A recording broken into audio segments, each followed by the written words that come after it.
Çöllerin aksayan alın kanar tanrımı dağlar taşlar çekerim benim çekeceğimi yerimi ay vah ezimtinin elmeyen kaçıp görmem doğrumu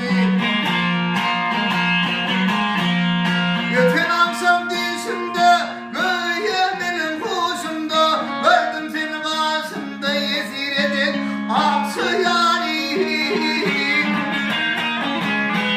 Yem dağı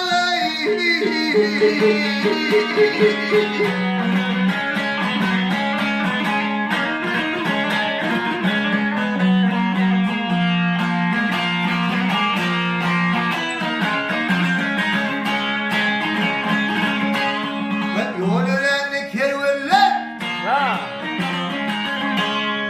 Yol öğrenli kervanlar Gafıl yerde yatmayan Çöllüğüden mergeller Senden beni atmayan Atmayan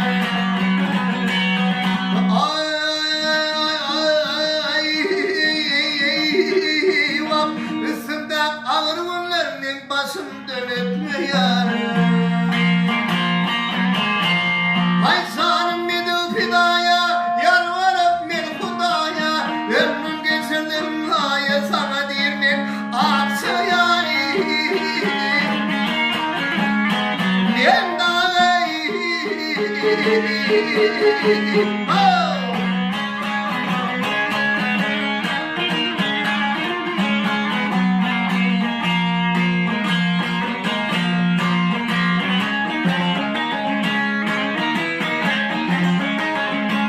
Hey bahar gülü dağmasında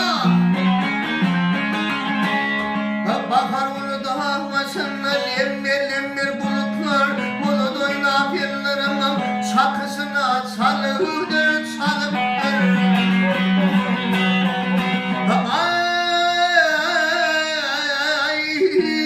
vah Barzak korkum akçıyan Benim yolum biliptir Hay beni yana sanmasan, ağır halin bilmesem, ölmeli varmasam, bana bilmem, aksı yâri. Yen dağı